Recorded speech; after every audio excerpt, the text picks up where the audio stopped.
안녕하세요. 술떡생입니다. 김상욱 교수님은 하늘과 바람과 별과 인간에서 사랑과 행복은 점이라고 표현하셨는데요. 사랑도 행복도 선이나 면처럼 이어지는 게 아니라 이 느끼는 순간에만 존재했다가 사라지고 만다는 거예요.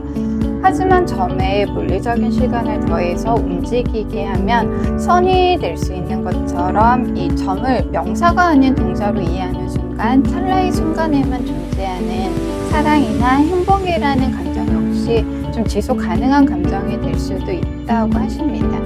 그래서 책을 좋아하는 분들은 좀 아무리 열심히 책을 읽어도 책을 덮고 나면 잊어버리게 되잖아요.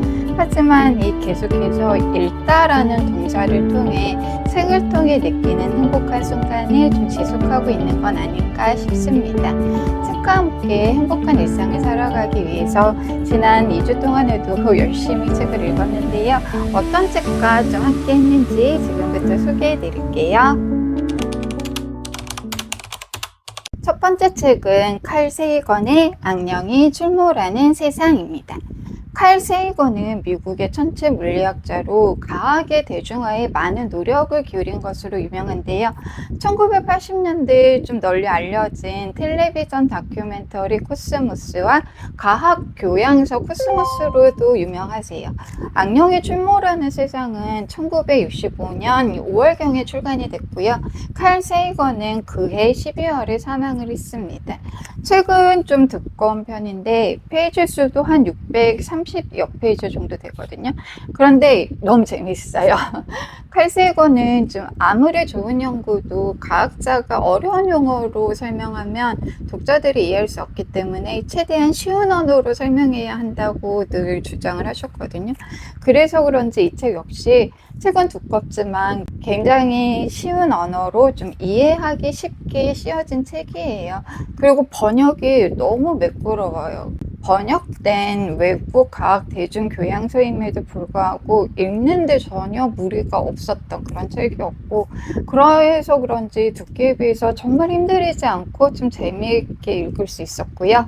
칼 세이건은 이 악령이 출몰하는 세상을 통해서 과학적 사고와 회의주의적 사고의 중요성에 대해서 얘기하는데, 과학은 좀 어렵잖아요. 그러다 보니까 과학은 점점 대중과 멀어지고 유사과학이 과학의 자리를 대신하는 세태를 비판합니다.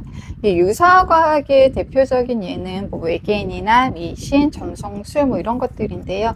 텔레비전 교양 프로나 타블로이드 신문 등에서 검증되지 않았음에도 사실처럼 대중들에게 전달되고, 이 대중들은 유사과학이나 점성술, 미신 등을 또 아무 비판 없이 받아들여요. 칼 세이건은 죽음을 앞두고 이 과학에 대한 무지와 유사과학에 대한 무비판적인 수용이 또 얼마나 큰 사회적 문제를 일으킬 수 있을지를 경고하기 위해서 이 악령이 출몰하는 세상을 집필한 게 아닌가 싶을 정도로 책의 많은 부분을 외계인, 마녀 사냥, 점성술, 예언, 초능력 등으로 이제 포장됐던 수많은 사기 행각들이나 환각 상태들, 종교적 맹시주의에 대한 이런 사례들을 계속해서 열거하고 있어요.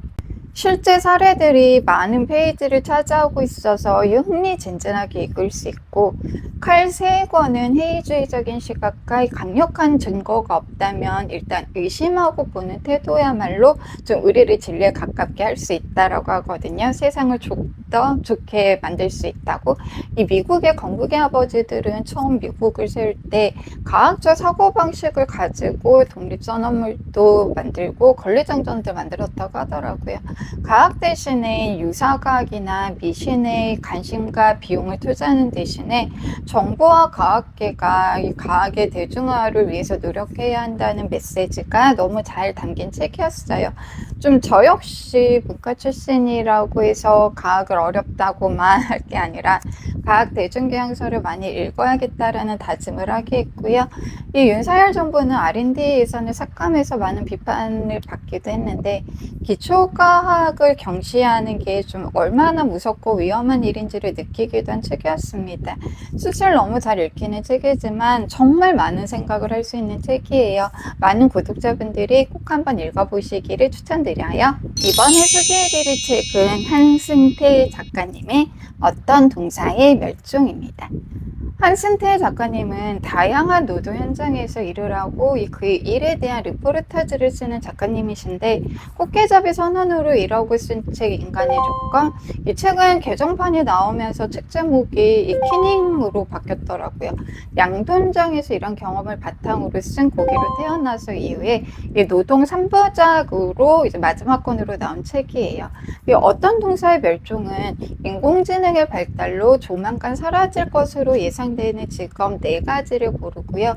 그 일을 직접 체험을 한 후에 쓴 르포르타주인데, 이 직업을 각각 동사로 표현을 하고 있어요. 전화 받다, 운반하다, 요리하다, 청소하다. 그래서 책 제목도 어떤 동사의 멸종이고, 황승태 작가님은 이 책을 장례식 풍경을 기록한 글이라고 이렇게 표현을 하셨어요.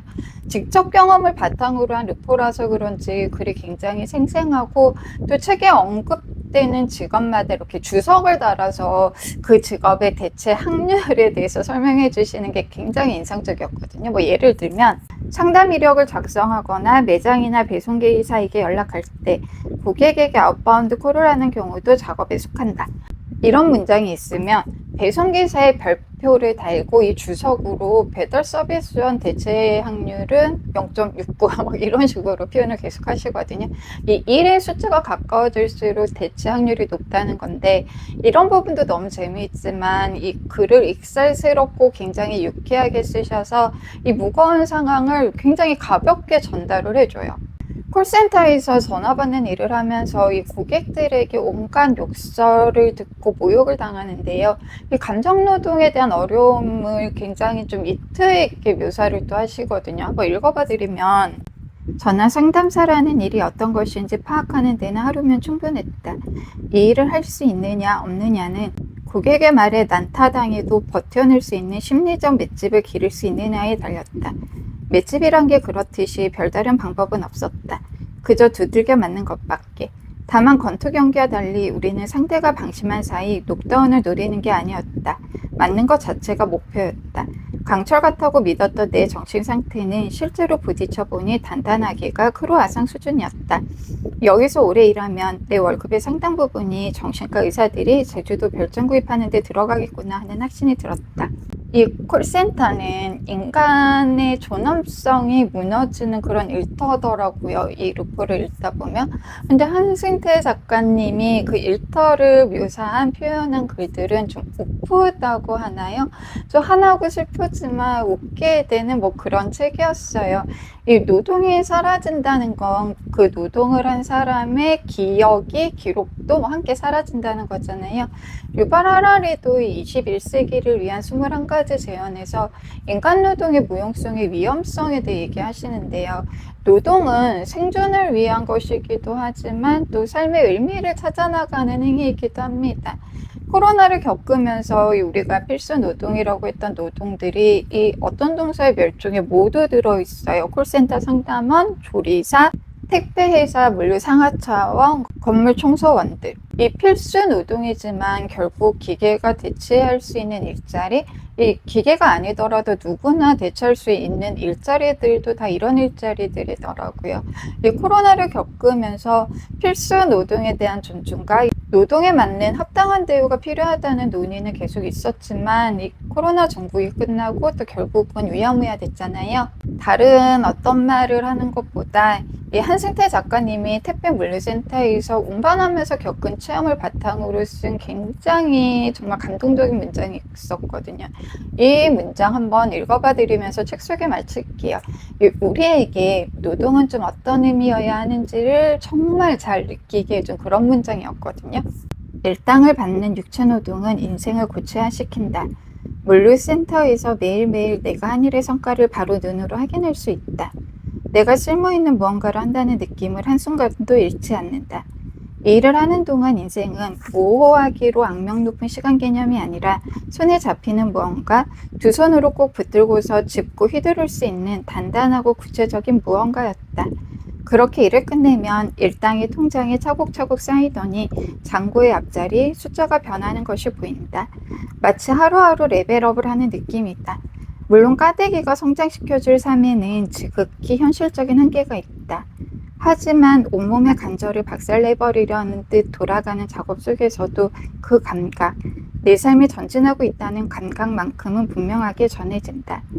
이곳에선 하루하루 넘어야 할 산이 워낙 높고 험하기 때문에 1, 2년 후의 지평선을 바라보며 애태울 기운도 애초에 남아나지 않았다. 그렇게 산 하나를 넘고 나면 통쾌한 노곤함과 절대적인 숙면만이 남았다. 누구도 의도하지 않았지만 까대기는 우리가 오직 현재 오늘 하루에만 집중하도록 도왔다. 그것은 미래를 방기하는 삶이 아니었다. 지금 이 순간에 모든 것을 쏟아붓는 것 말고 미래를 준비하는 더 나은 방법이 어디 있겠는가.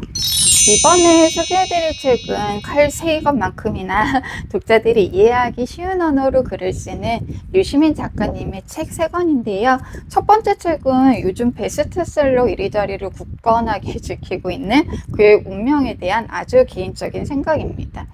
이 책은 윤석열 대통령의 운명에 대한 이 유시민 작가님의 주관적인 생각이 담긴 정치 비평서예요.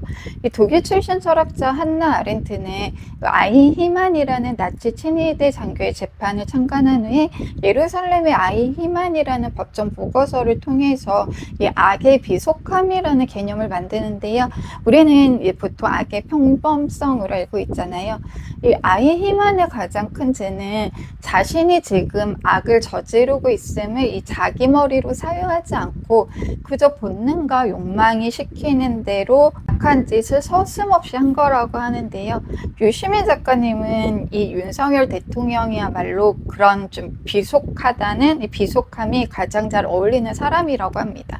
윤석열 정부는 좀 아이 히만처럼 생각하고 행동하는 공무원들로 넘쳐나고 대통령실부터 내각과 공공기관까지 정부의 모든 조직이 비속하거나 또 비속한 척하는 사람들로 채워져 있다고 해요. 이 3년은 너무 길다고 하잖아요. 유시민 작가님은 윤석열 대통령의 미래를 이 3가지로 제시하는데 자발적 사퇴, 협치, 탄핵입니다. 요즘 뉴스 보시면 공익 제보자들의 통화 녹취가 계속해서 쏟아져 나오고 있는데요. 이 우리가 앓고 있는 윤석열이라는 병을 고칠 우연을 가장한 필연이 시작된 게 아닌가 싶습니다. 유시민 작가님은 책에서 돈은 하늘에 있지 않고 사람의 마음에 이 사람의 관계에 사람의 본성이 있다고 하는데 바다가 배를 엎어버리듯이 좀 민심이 배를 뒤집을 수 있는 세상이 오기를 좀 기대하게 한 그런 책이었어요. 유시민 작가님의 2번째 책은 유시민의 글쓰기 특강입니다. 유시민 작가님 책은 제가 거의 다 소장하고 있고 또 여러 번 읽은 책도 많은데 독자분들에게 굉장히 큰 사랑을 받았던 이 유시민의 글쓰기 특강을 제가 안 읽었더라고요. 이 책이 출간된 게 2015년인데 출간되고 9년이 지나서야 이번에 읽게 됐습니다. 이 책은 논리적 글쓰기를 잘할 수 있는 그런 글쓰기 일반론이 담긴 책인데요. 연습하면 누구나 유시민 작가님처럼 쓸 수 있다고 이 책을 광고를 하던데 저는 저 가대 광고가 아니지 않나라고 생각을 합니다.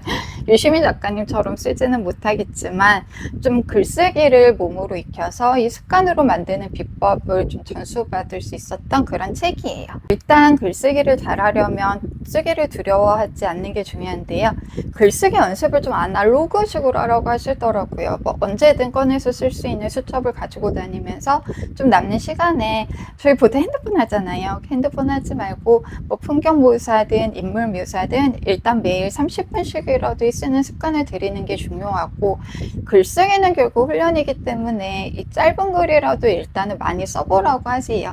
왜 생각을 처음부터 쓰는 게 힘들다면 텍스트 발제 요약부터 시작해도 좋고 그리고 또 논리적인 글을 잘 쓰고 싶다라는 욕심이 있다면 또 좋은 책을 많이 읽어야 한다라고도 하시고요. 거기에 이제 구체적인 행동 지침들도 알려주시는데 모국어가 진짜 중요하다라는 거. 우리 애들 미취학일 때 영어 유치원 같은 데 보내잖아요. 이렇게 되면 이제 부작용 중에 하나가 영어도 잘 못하고 한글도 잘 못하는 아이로 자랄 수 있다고 하더라고요. 일단은 모국어를 정말 잘해야 내가 생각하는 것들을 말로써 글로써 표현할 수 있다라고 하고요. 또 못난 글을 피하는 법에 대해서 피동사 사용법이라던가 일본식의 조사라던가 굉장히 구체적인 방법들도 좀 많이 제시를 해주는 그런 책이었어요. 유시민 작가님의 3번째 책은 공간 필법입니다. 이 책은 창비 100g 시리즈 중에서 세 번째로 나온 책인데요. 이 창비 교양 100g은 프로의 지식을 핵심만 이 한 권에 이렇게 담은 그런 책이에요.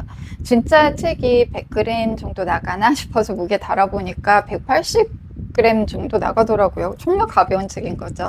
책은 진짜 제 딱 손바닥만 하고 페이지 수도 한 120페이지, 100페이지가 조금 더 넘어가요. 그래서 굉장히 가볍기 때문에 들고 다니면서 남는 시간에 읽기 굉장히 좋은 책이고, 책 맨 뒤에 이렇게 기억하고 싶은 문장을 이렇게 필사할 수 있게 이렇게 돼 있어서 좋더라고요. 공간 필법은 창비 50주년 기념 공부의 시대라는 이 연속 특강을 했던 강연을 간추려서 낸 책인데요.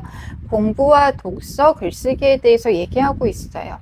공부란 인간과 사회와 생명과 우주를 이해함으로써의 삶의 의미를 찾는 일이고요.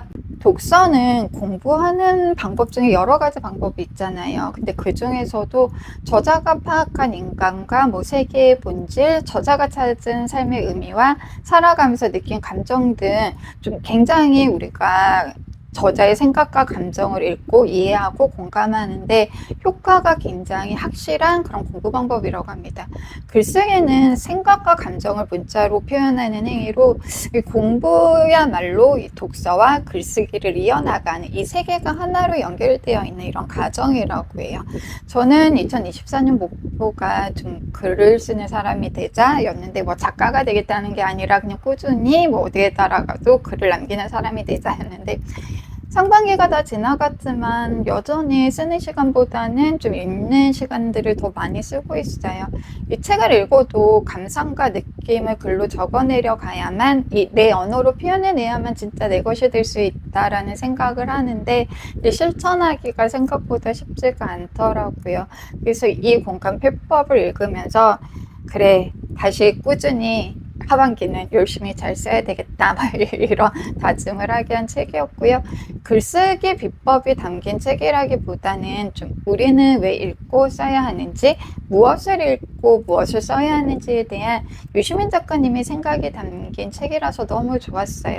곁에 두고 생각날 때마다 꺼내서 읽어보면 읽기와 쓰기에 대한 좀 자극을 받을 수 있는 그런 책이었습니다. 이번에 소개해드릴 책은 소설 2권인데요. 박안서 작가님의 나뭇가, 나탈리 헤인스의 천척의 배입니다. 철간된 시대도 작가님의 국적도 모두 다르지만 두 책의 공통점은 이 전쟁과 여성을 다루고 있다는 거예요. 나목은 1970년에 출간된 박안서 작가님의 첫 단편소설이고요. 박안서 작가님이 박수근 하백을 직접 만나고 쓰게 된 책이라고 합니다. 박수근 하백은 6.25 동란 중에 월남에서 부두노동자로 일하고 미 팔군 PX에서 초상화를 그려주는 1등으로 생기를 유지했는데요. 가난한 서민들의 생활상을 기록한 그림을 그리는 걸로 유명하세요.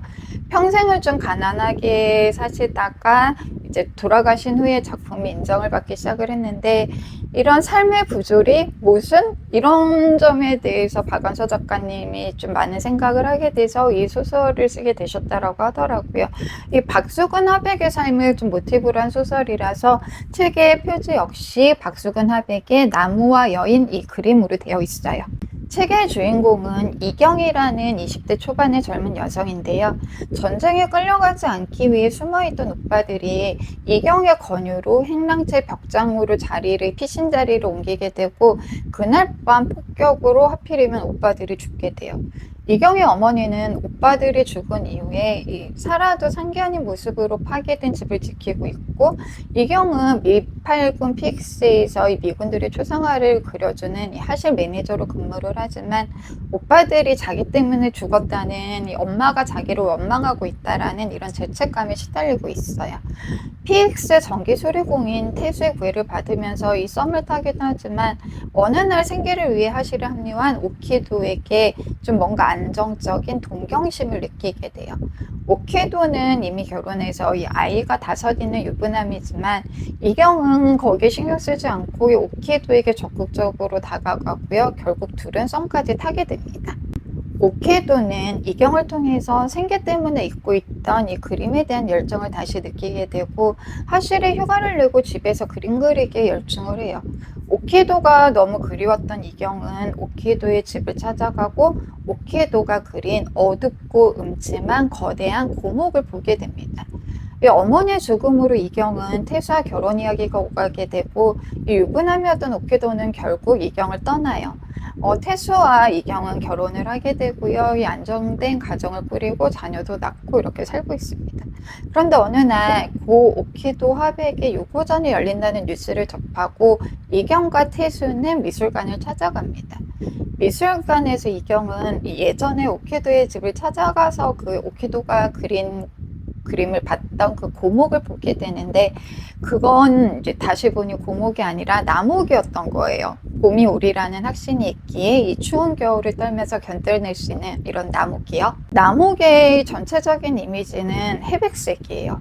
이경은 죄책감과 어머니에 대한 애증으로 힘들어하면서도 삶에 대한 희망과 욕망과 또 어머니의 사랑을 계속해서 받으려고 가지려고 하지만 이 번번이 어머니에게서 뿜어져 나오는 안개 같은 이 회백색 기운에 잠식당합니다. 오키도를 향한 열정 역시 이루어질 수 없는 사랑이라는 절망을 담고 시작을 했어요. 전쟁은 계속 진행 중인 상태에서 이 절망만이 가득한 듯 보이지만 겨울은 곧 지나고 봄이 올 거라는 확신이 있다면 계속 살아갈 수 있다는 희망이 이렇게 느껴지는 좀 소설이었어요. 가끔은 살아간다라는 게 좀 견뎌내는 일처럼 느껴지기도 하거든요.